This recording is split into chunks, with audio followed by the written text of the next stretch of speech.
We will fix that Hello in there, post. and welcome to the Stay Off My Lawn podcast, where we'll have a little fun, lots of laughs, and discussions on the common sense that needs to be applied to a lot of today's world news issues. And now, the disclaimer. Stay Off My Lawn is not intended as legal, medical, or financial advice. Void where prohibited. No purchase necessary to win. Open to legal U.S. residents 18 or over in the contiguous 48 states. Any resemblance to anyone living or deceased is purely coincidental. Actual price may vary. Only use as directed. Not a member of FDIC. And now, here are your hosts, Mike and Richard. I just noticed on the price may vary. I mean, is it because of inflation? Was it tariffs? What was Well, when I recorded that, Biden was in. So. Yes, I thought so. I was trying to get some clarification. Yes. So when I did that, I went, yeah, it's going to vary a lot.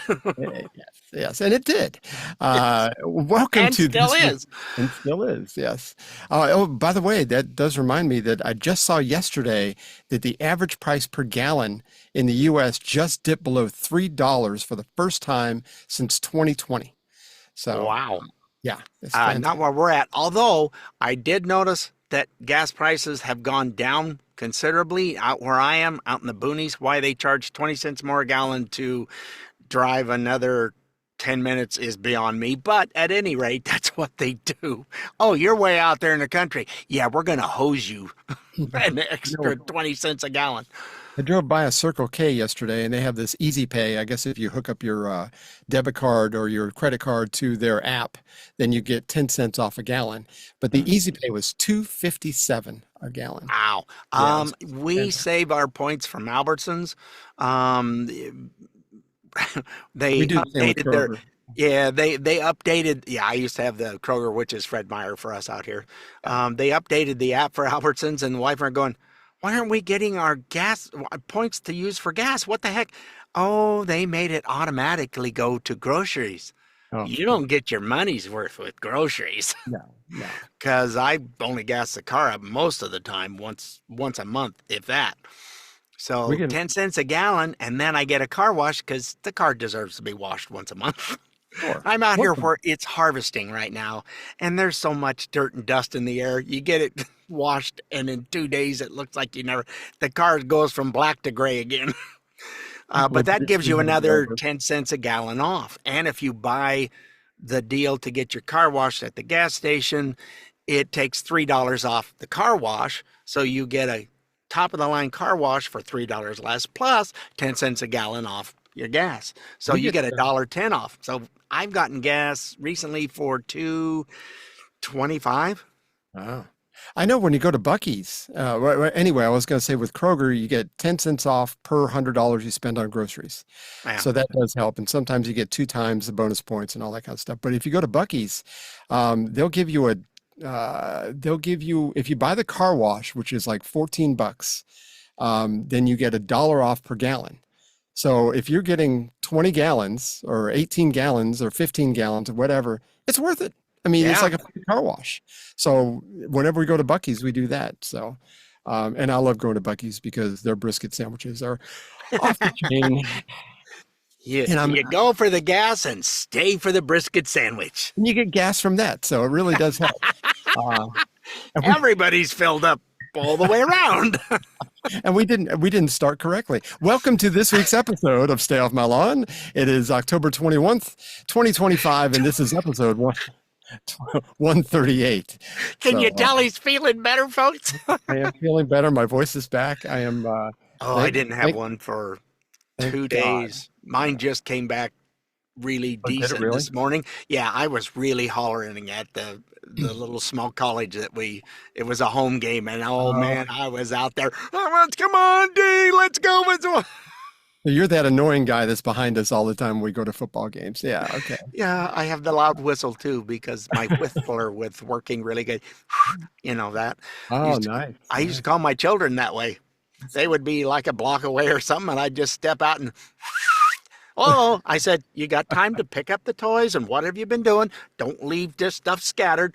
Go ahead and pick things up, and, they'll be home in 5, 6 minutes, 10 minutes, whatever. That's fine. You don't come home in 10 minutes, and I got to come find you? That's not good. That reminds me, my father used to wake me up at 6 o'clock, and because he was always up early, he was World War II veteran. I mean, he was just one of those guys. 5 o'clock in the morning, he popped out of bed, but he'd be sitting there out by the out in the dining right at the dining table. He always had his spot, and 6 o'clock he would come in. Open. I didn't have a closed door, but he would come in and he would tell me to wake up. Okay, and if I fell back to sleep, he would come in one more time, and then if I went back to sleep again, he would just sit there at the dining room table, and I'd hear his voice much deeper, Mike. And it was like I knew I had to get up because it was like it was on if I didn't get up. It just reminded me when you said that you used to whistle for your kids. That's Yeah, funny. do you ever get water thrown on you? That happened a No, couple times. Fall back no, asleep and poosh. That's not a fun way to wake up. oh, no, you got to leave the sheets down in order for that to dry. So that night you're not so. Gosh, I can't even imagine. Anyway, Soggy as pillow and everything. Yeah, yeah, oh yeah, no, more than once. we've started off track already today, but I mean that is typical, not atypical. It is typical for us. Did you? I know we talked about this off the air. Did you see that the thieves stole 9 pieces of France's crown jewels at the Louvre? I Was that hate it Sunday? when someone Sunday? steals the jewels. Oh, you're not talking about, oh, I'm sorry. No, no. Pete Buttigieg had nothing to do with this. This was, but this is in broad Oh, daylight. Uh, wow. they came in. It took them 7 minutes. Wow. Uh, yeah, they used power tools to break into display cases. Stolen items included 19th century tiara. I don't know. I shop at Costco. I have no Some idea what. say tiara, some say tiara. Yeah, I I don't think know. it's an omelette du fromage. It was necklaces, brooches, and they threatened the staff with angle grinders. Anyway, seems like 7 minutes is a long time. I guess the cops were sitting there eating their croissants and Yeah. sipping their Sacre but, I am espresso. not done with my croissant for lunch yet. I will check on that soon. The Pink Panther had the day off. They still have no idea who this was. So it's just, oh my. You would think that a museum that saw the Mona Lisa get stolen back in 1911 seemed like it would have amped up the protocol for the security, but yeah, I didn't really see You it. would think, maybe a camera or two, Yeah, some laser stuff around. It's the modern age of electricity, so Say, I saw that stuff in James Bond movies in the 80s. Come on now, get with it. I mean, the lasers, it's special. dun dun dun dun dun. Yeah. Anyway, That's crazy. I mean, how are you going to sell those things, though? I mean, is there a fence that you could sell that stuff to? It's like the French crown jewels. I want top dollar, please. What are you doing? You got to have to melt the gold down and sell the. I mean, I just don't get it. Who's stealing this stuff? Anyway, this past Saturday there was a nice event. This was what was it called? No Kings protest. Since we don't have any kings, maybe it was successful. Is that right? it was. Yeah, they Yeah, had the protest for no kings, and we still don't have any. that's right. That's right. And Trump is still your president. You Oh, wussy. speaking of which, I'll divert again a little. Mhm. Somebody at one of the No Kings rallies, there was one of those electronic billboards that they can change the image on it Oh whenever. yeah. Yeah, they bought a. He goes, "Yay for your No Kings rally, freedom of speech, good for you. Trump is still your president." Right I there, love it. right next to where they were protesting. I It love was it. hilarious. The way it ought to be. Uh, it's funny though that and somebody noticed this that they were like on a strict time schedule. It's almost like they got paid for 2 hours, and then they went. It started promptly at 11 o'clock, and at 1 o'clock they dispersed. It was like everybody was gone in 30 seconds. It was like everybody's just gone. I don't want to be late for the Holmes lunch. Somebody pulled out their check and says Soros paid us till 1. We're out of here. So yeah, I believe that's what happened. It was Um, totally cleared out within less than 10 minutes. We're here to pro. What? so Where did everybody go? the outrage for the orange man just got switched off. It's just over, just over. It's incredible. Some commentators are out there interviewing protesters, though, and we've got a few clips of this. It's really, really good. Here's a guy. Well, he's not really sure that he's a guy or not. It seems like he is. But this is what he had to say. It's cringeworthy, but here we go. I identify as a non-binary. Okay, can you break that down for me? What does that mean? Non-binary means that I neither identify as a man nor a woman. So I could be like a mixture of both, because gender is a little bit like a spectrum. You don't need to be super masculine, and you don't need to be super feminine either. It's really about expressing yourself to the fullest. At birth, what were you born as? I was born a male at birth. What do you think is the worst possible case scenario in the future with the Trump administration, or do you think we're already there? Do you think it's hit rock bottom, or do you think it could go even further? And if so, what does that look like? Oh, I think we can go way lower than this. There could be maybe like concentration camps in the future where we lock up trans people. You know, like how the Holocaust happened, like there could be concentration camps. Holocaust. There could be a lot of trans people dead in the future if we don't fight right now. Oh boy. You mean like the what did they call them? CV-19 camps? I mean, they literally had FEMA trailers all set up in Washington. They were all set up to send them there, and they were going to do some re-education. As well. While you're sick, you might as well not waste your time. That's what lefties do. They re-educate you because of misinformation and disinformation. But the trans people, because of the Holocaust, trans people are going to get killed and put in concentration camps. So somebody drank the Kool-Aid. I'd like to know whether it had what flavor it was, and obviously it didn't make him very masculine or very feminine. He was just kind of in the middle, because I can't make up my mind. Yeah, they go off of so often. Well, I heard from somebody who heard that someone said, it's like, excuse me? It's like, well, and no offense to you Southerners, it was my grandpa, uncle's, daddy's, brother's, sister's, cousin's son who said, who? What? Wait a minute. Yeah. How many did you? Oh, that's all in the same family. Sorry. Here in the South, they're still your brother. Yes. Yeah.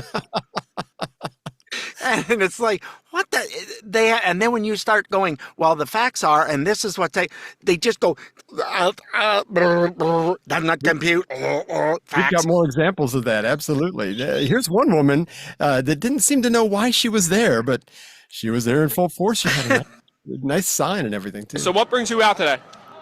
No King's Day.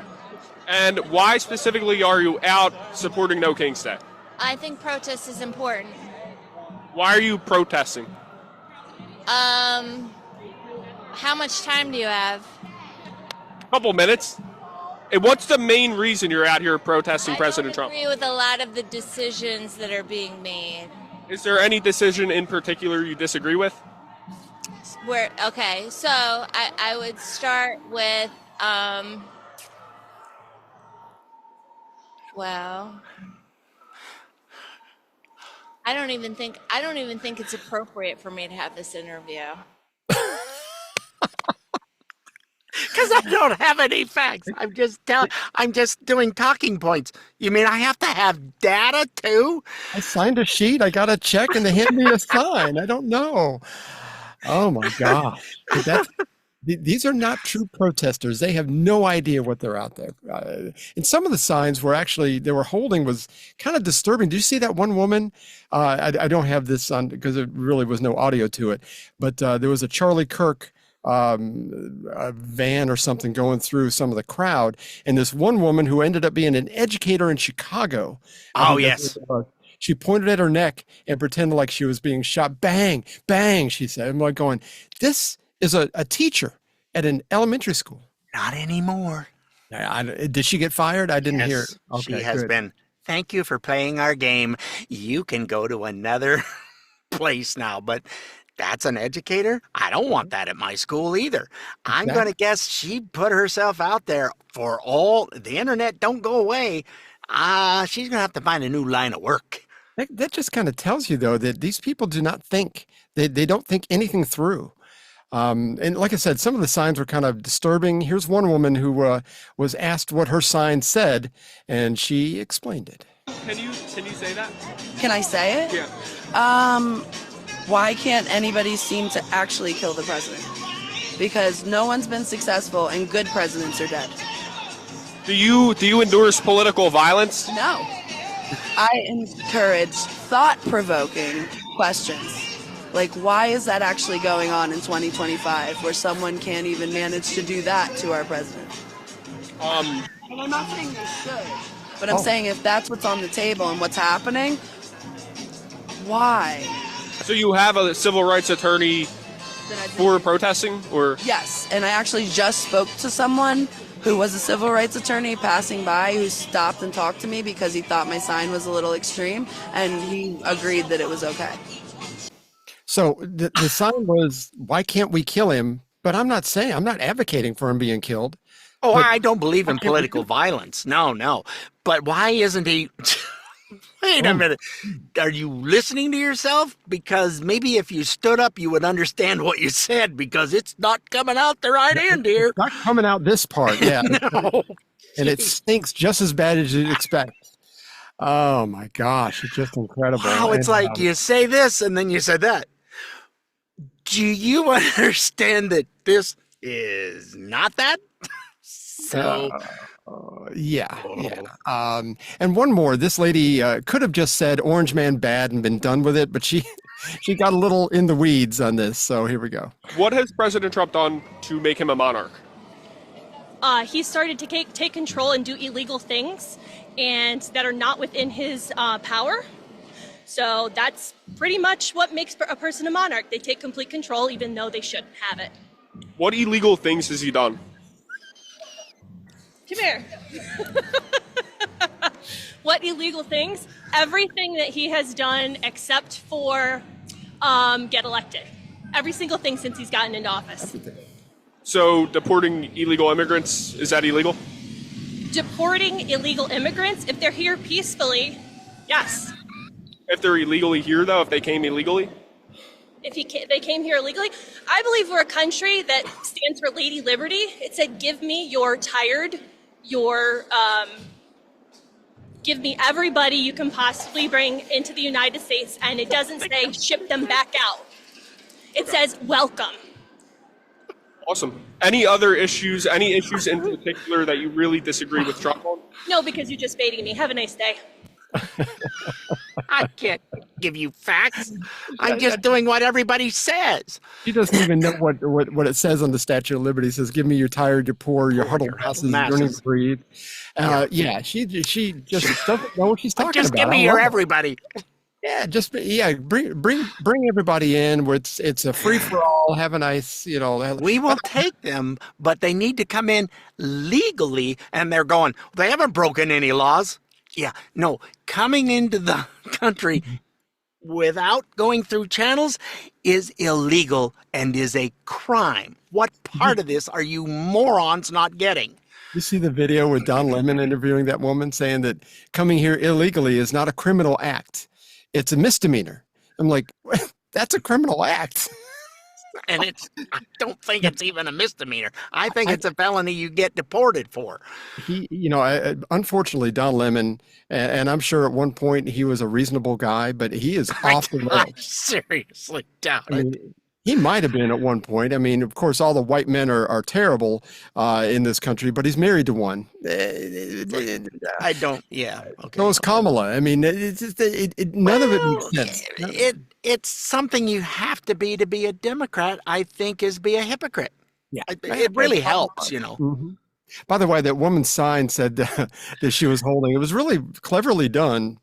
I say that firmly tongue in cheek. It says only monarchs we should have are butterflies, and a big looks like a third grader drawing of a butterfly on there. So it's like, okay, these people are just so disturbed. I saw one that they were interviewing an older lady, because there seemed to be a lot of older people at the King's rally.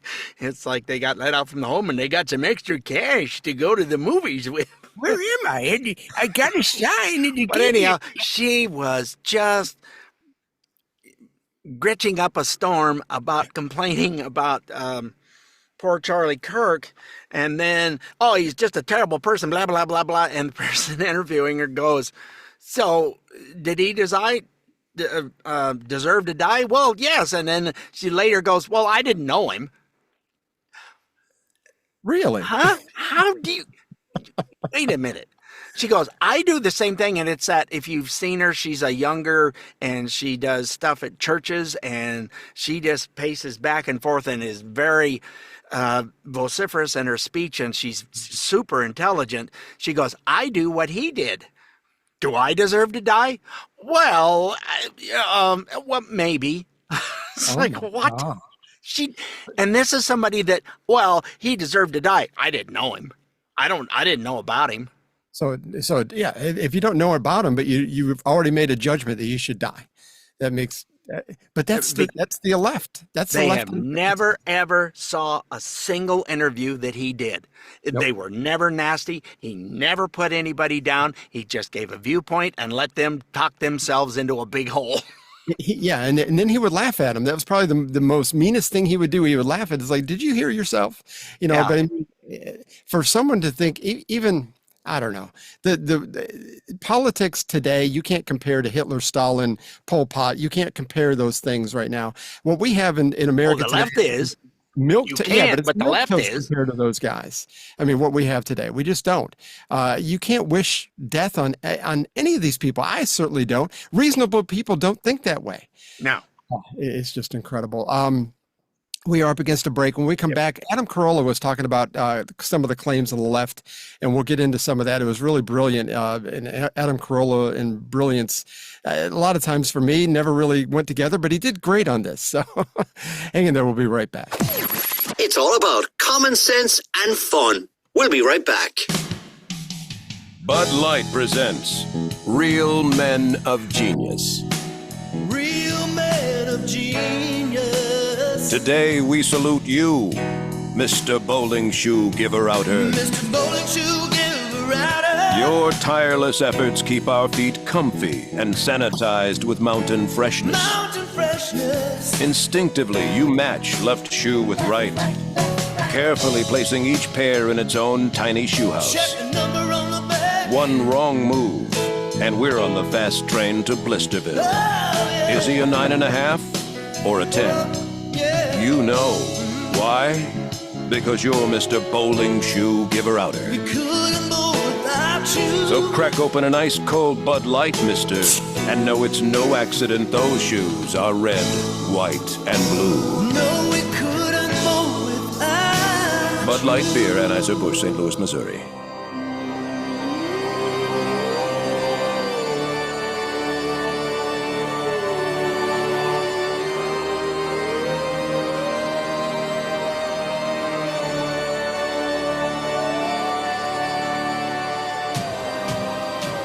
We figure it's this week and next week we'll do Halloween music. Why not?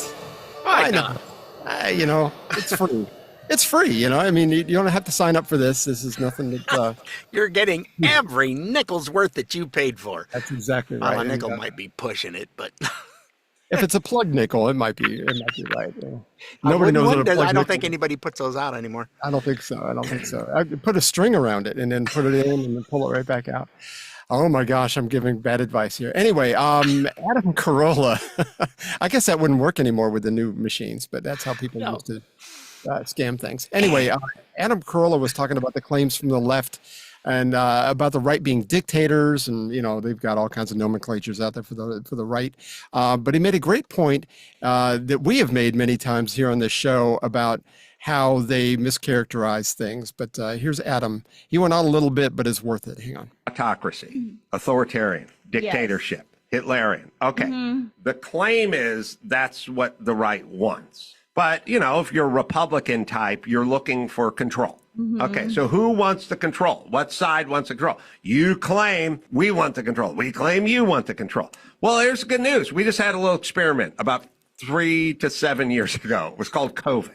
We did an experiment. Who wanted control? Who didn't want control? And COVID is just COVID. It doesn't have an R or a D next to it. It's just a thing. So then the question is how did one side react and how did the other side react?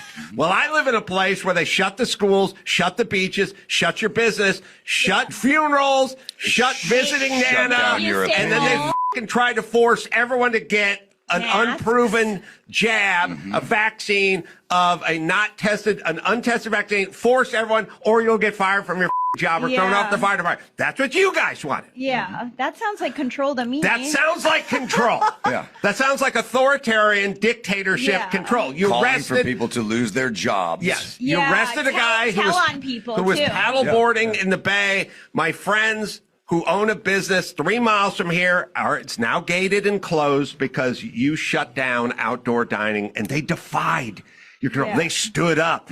Oh, they stood up. They spoke truth to power, and you sent the feds in and you shut them down. And now they don't have a business they had for 50 years. So spare me your discussions on authoritarianism. Let me give you an example. You got Gavin Newsom. He's the one who's worried about all the authority, right? And control. And then you have Ron DeSantis. That's his arch nemesis. He's over there in Florida. Well, good. We've had a little experiment. We did a little experiment. It's a place called Disneyland, a place called Disney World. The guy in Florida kept Disney World open, and you shut down Disneyland. Same COVID. So who really wants the control here? We did the experiment. And you guys all dove on the opportunity to take control. Whereas the others on the other side of the aisle said, no, I'm not going to tell you how to live your life. They argued to reopen everything. You argued to shut everything and then fire everyone who defied you. And then you went to big tech and you told them you need to control these alternative voices. So don't give me this lecture on control. It's insane that they even have the balls to do it when we just got done with an experiment called COVID. Thank you. He got a little excited, but you know, he wasn't a bit vociferous in his speech there, but it all had a pointed amount. And like I said, we've said this so many times in this show. COVID showed us that you cannot trust these people in power, because they don't care about us at all. There might be a handful here and there, but for the most part, they don't care. It's all about. They don't look at what they're doing. We're doing what's right for everybody, and that's what most of the left wants: is big government take care of me because I can't take care of myself. And yet it's we're going to tell you what's right for you, and everybody else goes, no, leave me alone. I'm going to do what I think needs to be done. You mind your own business. And I get that, and I've heard this argument, and I totally get the argument that we didn't know what we were dealing with when COVID first came out. We didn't know whether people were going to be dying in the streets or whatever. It's going to be millions and millions of people just dying just from COVID and not having 4 comorbidities, which ended up being the issue. But it was very early on. They said that worldwide, you still had a 97.9% chance of surviving this chest cold that they called COVID. So, I mean, most of us that have a functioning brain, if we're not dealing with tuberculosis or cancer or something that's really devastating, then you took your precautions and you went on with life. Like you said, Ron DeSantis and our governor here in Georgia, I mean, they allowed us to make those choices. They didn't, there was a little bit of shutdown here, but it wasn't like it was out in Washington State and California and Oregon. Same thing here. We were pretty close to what you were doing. We were right there. I think we had restaurants could still do carry out and all that kind of stuff. And the corporations like our local grocery store had to have the arrows going down this way and that way. Nobody followed them. Nobody gave a rat's. When you walked into a restaurant, you had to have the mask on until you sat down. Then you could take it off. I'm like, because they got a no COVID bubble over your table. It's the dumbest thing. And then we were flying on airplanes because, like I've said many times, it's our current car that we have that we just dearly love, and is still batting 1,000. We went all the way back to Virginia Beach to go visit the daughter-in-law, son-in-law, and the grandsons, and we were back there, and then drove the car home in late August of 2020. Kind of when everything was getting shut down, and it depends on which state you went through as to what was going on. We went through and got gas in Missouri. Cheapest gas we bought at the time, by the way, was $1.74 a gallon, because stuff had just, the Democrats hadn't screwed things up too bad yet. They were working on it. We went, well, let's go into this C-store, and nobody's got a mask. Nothing was going on. We go into North Dakota, nobody's wearing a mask. We're in a sports bar. There ain't a mask anywhere. That's how all of us in flyover country was doing. I mean, it's like, but you mentioned the airplane. It's like you could pull your mask down if you were munching on something or taking a drink. Well, guess who was milking my 2 bags of pretzels? I sat there and I was taking the tiniest bites I could take. Oh, I was like, ooh, I'm on a diet, so I have to eat this slow. Very slowly. I get like a little chipmunk metabolism. Yes.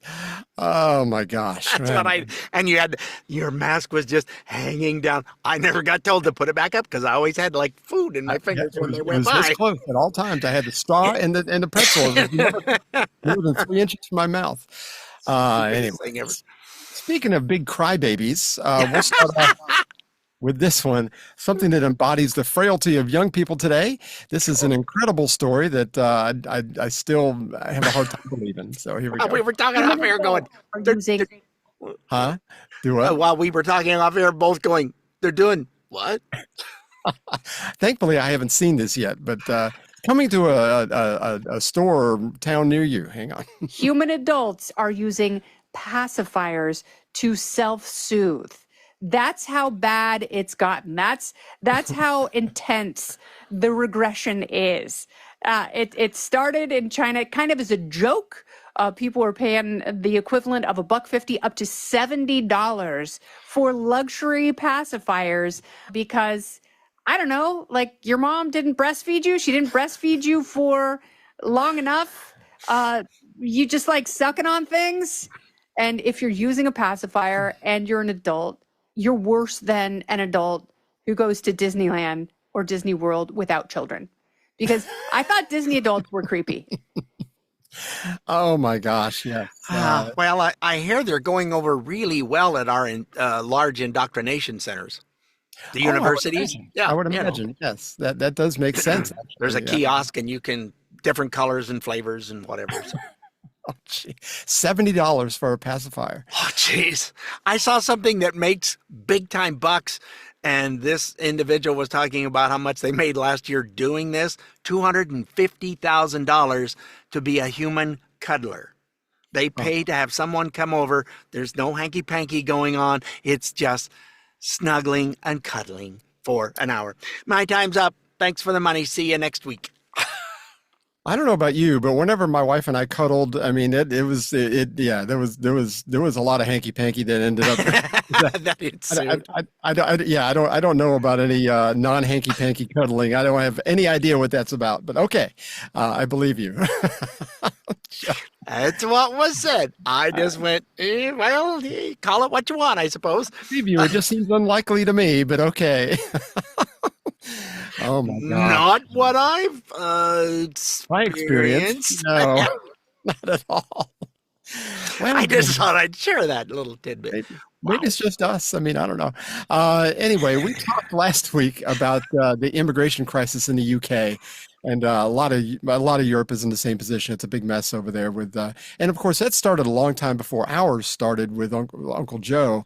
They started with the Syrian refugees during the uprising over there. But Nigel Farage, one of our favorite people on the planet, was sitting on a political panel the other day. I really don't know the context of this, but a lot of the other people were conservatives, Tories. He was putting them on full blast over there for their weakness in leadership.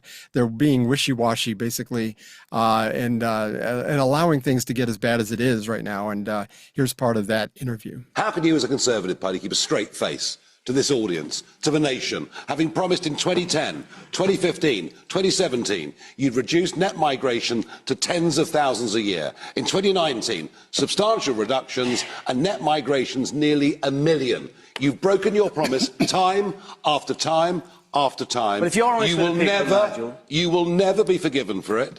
You haven't got a cat's chance in hell of winning the general election. Shame on you for what you've done. It was willful, it was deceptive, it was deliberate, and it was wrong. And the worst part of it, Ben asked about, the impact on communities, the impact on services. The worst part of it He also talked about welcoming diversity.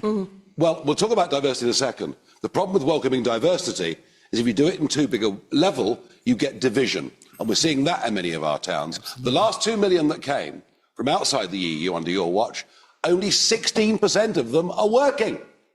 Only 16% of that 2 million are working, which means they're dependents, which means they're using schools, the health service, all of these things. And we now know the truth, that selective immigration can be very good for diversity, very good for the economy, very good for all of those things. And you could argue that for decades, up until the early 2000s, it was working really well. But now, not only is it a catastrophe for people's way of life, not only does it deny them access to services, mass immigration is making Britain poorer. And the fact that Keir Starmer today doesn't seem to think it's a priority shows you that with these two parties, it is only going to get worse. Nigel, you be honest with people. We need to leave the ECHR so we can deport people that come illegally and take back control of our borders and our lives. You be honest with people. And that's what the public wants. By the way, I had to look this up. What the ECHR is the European Court of Human Rights. They're a part of like the EU that Britain is still hanging on to. I thought they did Brexit. They did Brexit, but they Brexit, that was financially. The economy, I think, is what that was. Yeah. But this is still a little bit that they're still hanging on to over there. Made a lot of decisions in favor of the illegal immigrants. They're very much like the UN. They're just kind of like, we just love everybody, and I get all teary-eyed when I think about these poor people that are trying to just better themselves. So it's same crap that we're dealing with here. So anyway, he needs to. His idea is to leave that ECHR, which is not a bad idea, and take care of things just in their own country and be completely independent, like they wanted to with the Brexit. It's refreshing to hear a British politician speaking just flat truth and from the heart. And this is what's been going on, and we're not going to deal with this anymore. That's enough. And the last one I heard that did that was the old Iron Maiden. She was awesome. She was. But even still today, they hate her. I mean, some of them, the left hates her because they think she was just another, she was a shill for Ronald Reagan and, whatever. But it's like, I don't think she was a shill for anybody. No, as a matter of fact, if anybody followed anybody, Reagan might have followed her. Oh, because Margaret Thatcher was, she was not somebody you messed with, and what she thought was right for the country served that country really well for a long time. And I think secretly her and the Queen got along very well because it's like the Queen was very conservative, even though she didn't really say a whole lot. But of course, Charles over there, he's very much a lefty. And I think that, it's giving the left a lot more power over there, which is probably not a good thing. But Nigel Farage, I like that. Like you said, is unscripted. He was just speaking from the heart. This is the way I feel, which is fantastic. Well, and that's sometimes we don't agree. You and I both don't agree on some of the stuff that's unscripted comes out of Trump's mouth. But and J.D. Vance does that very well, too. He doesn't have to have a big script in front of him and read stuff and have it all practiced. he's Just knows intelligent enough, and it just comes out, and he's good at doing that also. Yep. So, And there's a handful. I mean, we can think of people in the Senate. I mean, you think of Josh Hawley and Rand Paul and Ted Cruz. They can just speak, and they just have all that information in their head, and they can spew it out very well. Almost as good as us. I mean, but that's another story. Yeah, we're really good at what's that called? Speaking, talking, ad-libbing. That's it. Yeah. Yeah, we word okay. That's exactly right. That will be the clip of the week right there. You got to write down the time when we came up with that. Oh my gosh! Sure. Let's do one more. Let's do one more story before. No, let's go to break. We'll take the break now. You want to do it early? We're only 16 minutes in right now. Well, we went over a bit before. Oh, I guess we did go over a little bit. All right, we'll do one more story. This one this story we got to file under the, I almost can't believe what I'm about to say here. The crazy socialist, that lady down in Mexico, is doing something that makes actually good sense. What would that be, Richard? Take people and you don't belong here. That's right. Send them back where they came from. Follow the orange man's lead on this. This is reporter Cristina Aguayo, and this is how she sees what's going on in Mexico. Mexico has started mass deportations of illegal migrants, deporting thousands to Central America. Mexico making the move after President Donald Trump closed the U.S.-Mexico border. The closing led to an 85% plunge in illegal migrant entries through the U.S.-Mexico border in the first 8 months of the year, the lowest levels in half a decade. Mexico has realized that it cannot absorb the spillover from Biden-era open border policies, as more illegal migrants have been apprehended in Mexico than by U.S. agents in recent months. Here are some of the moves being made by Mexico. Mass deportations to Central America, sending migrants back to Guatemala via bus convoys and direct repatriations. Thousands are now being stopped before heading north through Mexico. Mexico is rejecting non-Mexican migrants, saying they are not a waiting room and will not foot the bill for illegals. Meanwhile, Mexican federal police and immigration agents are apprehending and physically detaining illegal migrants at a faster pace and are often accused of harassment, extortion, and quick removals of illegal migrants. Think about that. Mexico is not a waiting room. I believe that's a direct. Here's something else I got for you, because the cartels, which we talked about off air, there's been some regular citizens taking care of the cartels' trucks, bringing in all the bad fentanyl and all that stuff. Well, I just saw yesterday that Alberta has taken their equivalent of the National Guard and put it down on the U.S. border to stop, because if they can't push it across from Mexico, they're going to push it across somewhere. Of course. And that carny is about as worthless as faucets on a boar hog, I'm telling you. Yeah, it's old country, boys. We say it a little different, but tried to clean it up and be nice about it. It is a family. Anyhow, I just saw that yesterday, and it's like, okay, good for them. They want to be part of the U.S. We're going to try to help out and do the right thing. But that's only one little tiny piece of a humongous border. Absolutely. But yeah, her whole idea of that Mexico is not a waiting room, that I believe is a direct correlation to Trump putting the Remain in Mexico policy back in place once he got elected again. And that basically says that while you're waiting for your approval to enter the United States or waiting for your court date, you have to stay in Mexico for that. You don't just come in and wander the country at leisure. Come in and wander off and, I didn't hear it anymore. I took my phone and, I shredded it. jailbreak, whatever they call it, on the phone and made it a regular phone. They have all the information and know somebody who can do that for them. Yeah. Oh, yeah. And really, I mean, I think I probably know 3 people that know how to do that myself. So let's go to break. We are probably at that point. So when we come back, we will hear a little bit more about some of the ICE things and those Mexican cartels in relation to all this stuff, which is really kind of disturbing. But anyway, we'll talk more about that when we come back. So hang in there. If you're in our demographic, it might be a good time to go and pee. We'll be right back in just a minute. When my wife and I retired, we tried everything to get rid of our stubborn disposable income. We bought a new car, an in-ground swimming pool, cruises, even all-inclusive resort vacations, but nothing really worked.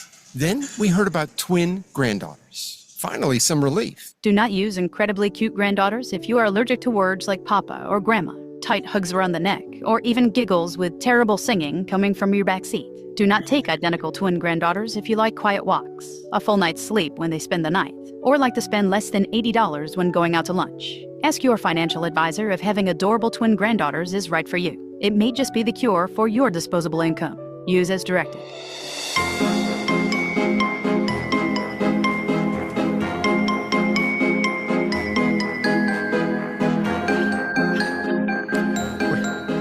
We did go out to lunch last week, and it ended up being $88. I just hate trying to get rid of all that extra disposable income. I trip over it at night. It's like Legos. It's terrible. Leave it laying around everywhere.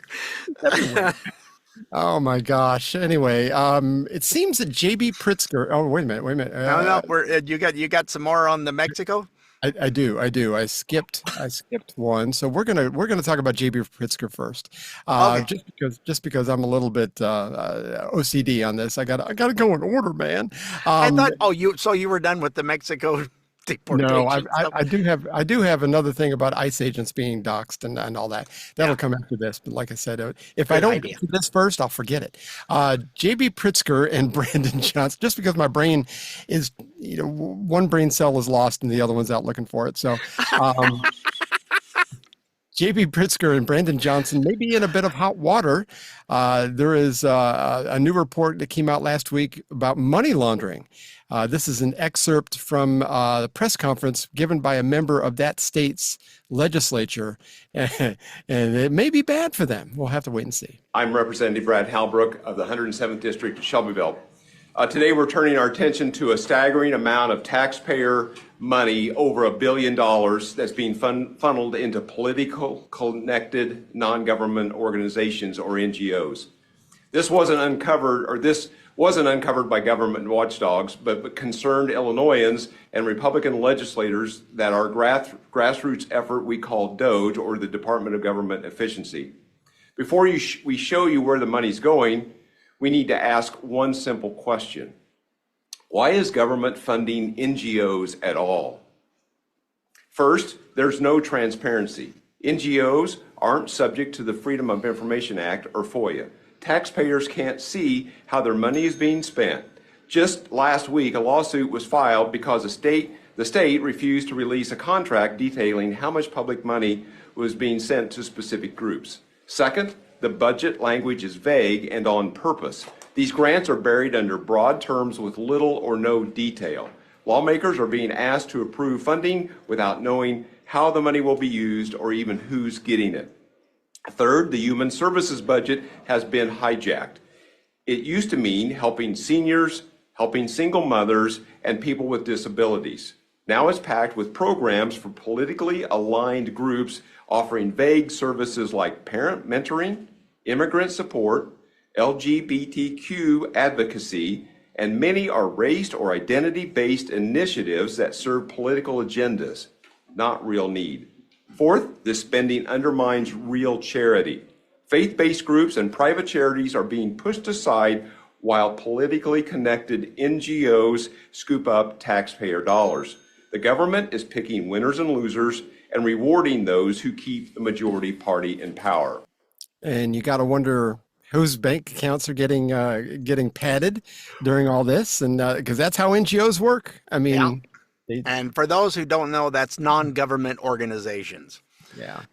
And just heard this morning that there more things are coming out about this. Pritzker and his family members are doing very well.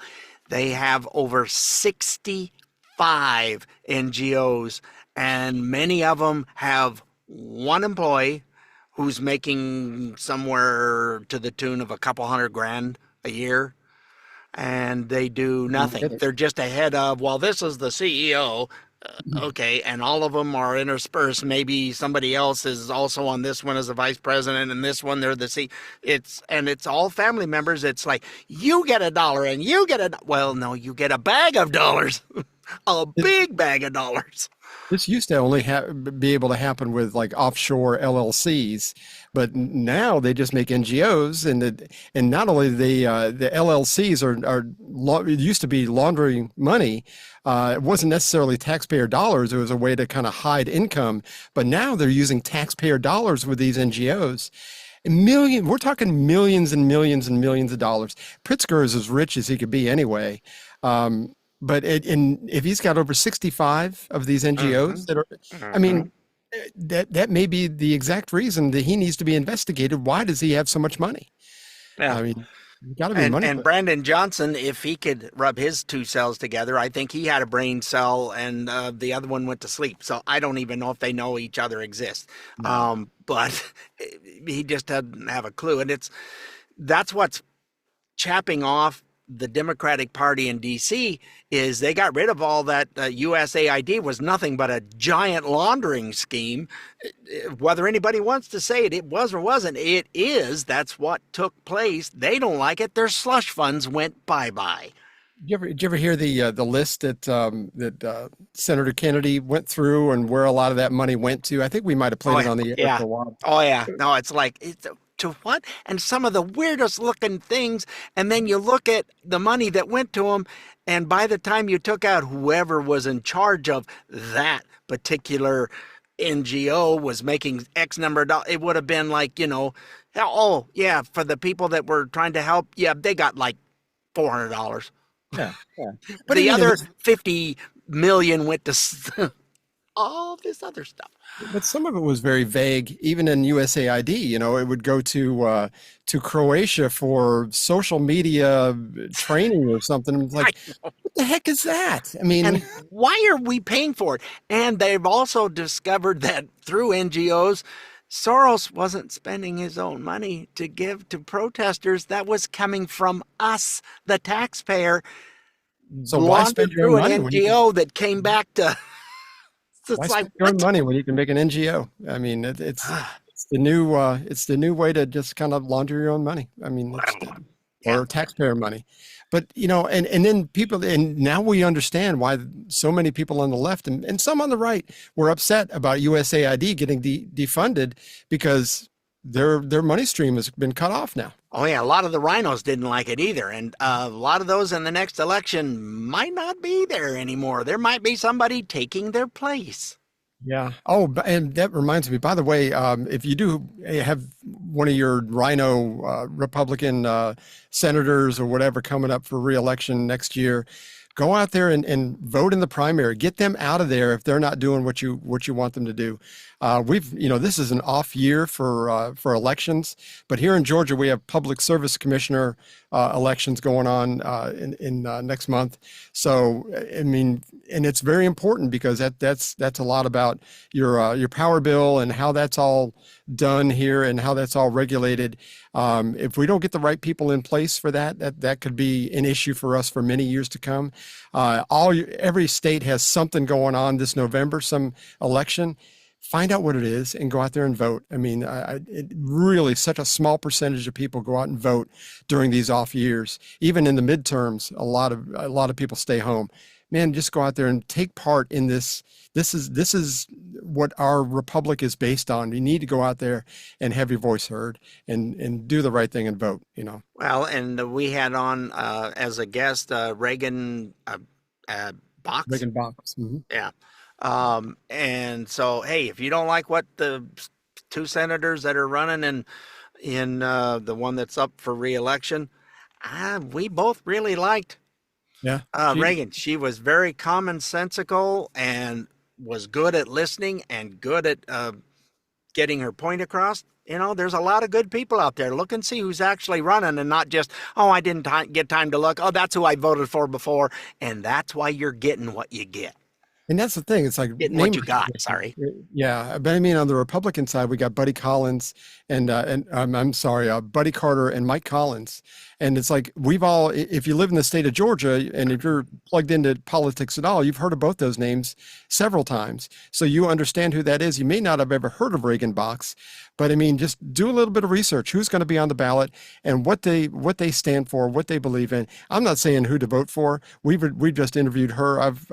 We've put feelers out to get to interview the other guys too. They just haven't responded. So, but just pick the person who most closely believes what you believe and go in that direction. But just do your research. I mean, we have these computers. Check things out. You know, if we just had a device somewhere that would tell us what we needed to know before we voted. Oh, I can't think what it would be. Pie in the sky thinking. We don't have anything like that. Speaking of pie, I'm getting hungry. Anyway, the left is really upset about the ICE agents wearing those neck gaiters, those masks and everything to conceal their identity because of all the doxing. We talked about this a couple of months ago. And we, I totally get why, the doxing, if you're not familiar with that term, they will put out their names and addresses of their family and everything, and it puts their family at risk. And all they're doing is their job. If somebody's here illegally, and especially if they're involved in some kind of criminal activity, they got to go. And that's all the ICE agents are being tasked to do. But now we're finding out that the Mexican drug cartels are putting bounties on these ICE agents.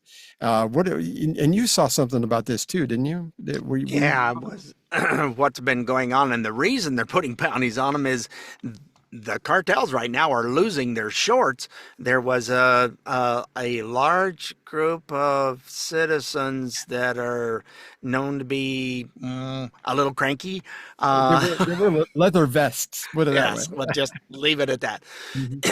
And they were tired of having some of their members get done in by this crappy fentanyl that's laced with things it shouldn't be to just kill people. We're losing. People don't understand. Over 100,000 a year in young people, teenagers to young adults in their 20s and that every year to this crap. So they were fed up with it. They went down to the border and took things into their own hand, and there's about 400 less cartel members. Some of their leaders as well are not there anymore. So they're getting really PO'd about stuff. I mean, if that's what's happening, I mean, okay, sometimes you got the vigilante justice. I'm not necessarily a huge fan, but sometimes, okay. If that's in that incident, I believe in the Sergeant Schultz philosophy. I know nothing. I see nothing. Yes, absolutely. And you brought up something that reminded me of, and of course I've lost it now. You were right in the middle of the drug cartels. We watched this show. I think it's either on Netflix or Discovery. Contraband seized at the border. Mm-hmm. And people will get in certain cities along the border in Texas and California. You can go over there and get drugs in a pharmacy that you have to have a prescription for here in America that you can buy just over the counter. And people went over there and they were buying. This one guy came back with a bunch of Xanax, or what he thought was Xanax. It was packaged as Xanax, and they brought it over. And of course, he had way too many, so they threw him in a cell and they until they figured out what was going on, and they tested what was supposed to be Xanax, and it was actually fentanyl. Yeah. So that could have very easily killed whoever he was buying that for, or himself, because fentanyl, I mean, very little amount. You could breathe that stuff and it could kill you dead. It's really, really strong. Yeah. So anyway, you just don't know what you're getting, where it came from. So, it's like, just say no to drugs. I'm going to be Nancy Reagan here, but it's like, just stop. You don't know where this stuff comes from. You don't even know if these people washed their hands after going to the bathroom when they were packaging it. Just think about all this stuff. It's Stay away just, this is what happens when you let all the stuff come over the border just willy-nilly and invade our country, and now we're paying for it, and we're trying to clean it all up. And these people think, well, they're just immigrants. No, there are so many bad people that came over. You have no clue. They don't even know what they're talking about most of the time, as been evident earlier in the show. Yes, Well, what I don't like, just everything that he's done so far. What everything. How much time do you have? But yeah, that put a big exclamation point on. I have no idea what I'm talking about. That's right. Why I'm just here. They paid me $100 to carry this sign. I don't know what you're talking about. So anyway, we've got one last story here real quick. The New York City mayoral debate was last week, and best comedy show on TV. Yeah, it was like a that's bad not what it was. dinner discussion. It was terrible. But here was the top 6, I think, moments from that night. Thanks to Clay Travis and Buck Sexton show. They put this together. It's fantastic. Here is Curtis Sliwa, Andrew Cuomo, and your friend, Mom Donnie. He has no experience.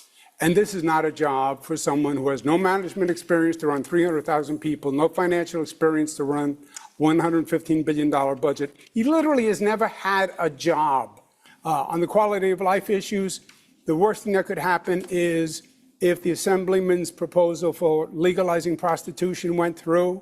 That would be terrible for the quality of life. I never called for the legalization of prostitution. I'm not calling for that. You're on the bill in Albany as a sponsor to decriminalize prostitution. Who supports Kathy Hochul for re-election? Not one It's a hand. decision that should be made after this general election. You have to know who's running. Okay, so How about a shout out for Lee Stefanik to take out Kathy Hochul. So you have a Republican Mayor Curtis, a Republican Governor Stefanik, like Giuliani. We want to talk about Pataki, schools. to save this city. We want to tell New Yorkers tonight how you're going to pay for all of this in 1 minute, if you can. Look, a lot of people have called even my campaign a non-starter when we first began. And now I stand before you proud to be the Democratic nominee who got the most votes in city primary history. I would ask David? you, Thank you. Mr. Mondale, would you protect the Christopher Columbus statues that exist here in the city? I'm telling you, my focus is on affordability. I'm not thinking about Well, you're not statues. answering the question. We gave the finger to the Columbus Day statue. that issue's come up That's what we earlier call in it, the debate. All right, disgraziato. When you were governor for 8 years, your parole board released 43 cop killers back into the street. Okay, Your father, when he was governor, released none. I knew Mario Cuomo. You know Mario Cuomo, Andrew Cuomo. Yeah, that was pretty good. I didn't do. Your name's on the bill. Sounds like a conversation from the table behind you at a Golden Corral. It just doesn't seem. Except for you'd be in Brooklyn hearing it, but I mean, still, it's so weird. Yeah, Mom Donnie, just the amount of lies that I didn't. Here's proof that you did.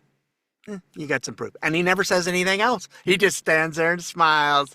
But that's the Democratic way. I mean, they just stand there. Look at Hakeem, or my favorite, Hakeem, and what he just. He might as well go spit on the street. He does the same thing. Anyway. Well, in the debate in Virginia, when Winsome Sears and I can't remember the other lady's name that they're running for governor. Scrotum, no. Maker, I don't know what it was. Something like that. Anyway, Winsome Sears asked her a couple of times, it's like, are you going to undo what the current governor has done by making sure that women stay in women's restrooms and boys don't get to go in there? And she goes, you have 3 daughters. What are you going to do? Well, I'm going to let, and she won't even answer the question. She just dances around it. I'm like, you have 3 daughters. How in the world do you not have an opinion? Yeah, no kidding. It's just like Joe Biden. He ran as a moderate, and then when he got in there, the left wing of the party took him over and Weekend at Bernie's him all the way through, and it was. Well, having Bernie has come back to hit the buoys again. Bong, bong. I swear to God, he's hit them one time too many, because it's like, what did you just say? It's really, really bad. We did have an AOC song. We're going to hold it for next week because we're over budget now already. Every week he tells me offline, I don't know if we've got enough stuff to get to, and we're going, oh crap, we're going to run over again. Have you met us? What is wrong with you? I don't know. We have a Paul Harvey rest of the story for a palate cleanser, and this is about a member of the cavalry that, along with my father-in-law, was a member of the cavalry, which was really kind of cool. But this is somebody that everybody should know. So here's Paul Harvey and the rest of the story. The rest of the story. In the days of the old horse cavalry, soldiers still had to pass a physical, and the physical included an eye examination. And the eye exam was important, more so than in any other branch of the service, because less than perfect vision would require eyeglasses, a vulnerable piece of equipment for a man charging over obstacles on horseback. Well, once upon a time, there was this young cavalryman about to take his physical, an examination which he knew he could not pass. Now, physically, there was nothing wrong with him, except his eyesight. He was terribly nearsighted. But in those days, you signed up as a candidate for a commission in the cavalry, then you went into training, and only after your training was completed did you have to take your physical. So here's this young cavalryman. He's been training for many months, and he's ready to serve. An officer's commission is at hand. Now, let me explain that this would-be second lieutenant had on his own, discovered something about nearsightedness. He had learned, you can try this if you want to, look through a pinhole in a piece of cardboard. Just hold it up to your eye, look through this pinhole like a peephole, and it corrects your vision almost as well as a corrective lens. I guess the dark in there behind this paper helps your pupil enlarge.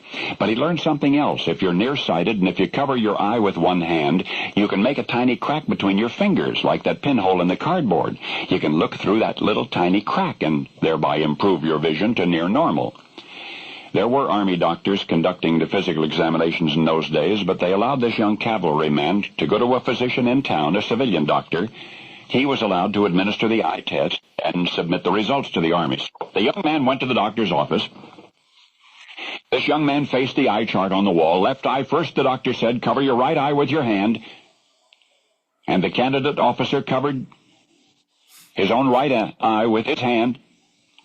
And as he is expected, through the exposed left eye, he could see only a blur. Couldn't see a thing. But then, as the covered eye found a crack between his fingers, focused on the eye chart, and suddenly, almost magically, the letters on the chart became clear through the covered eye.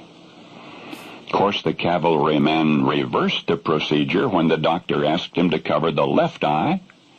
He left a crack in the fingers of his left hand, and he left the office with a note from the physician certifying perfect vision.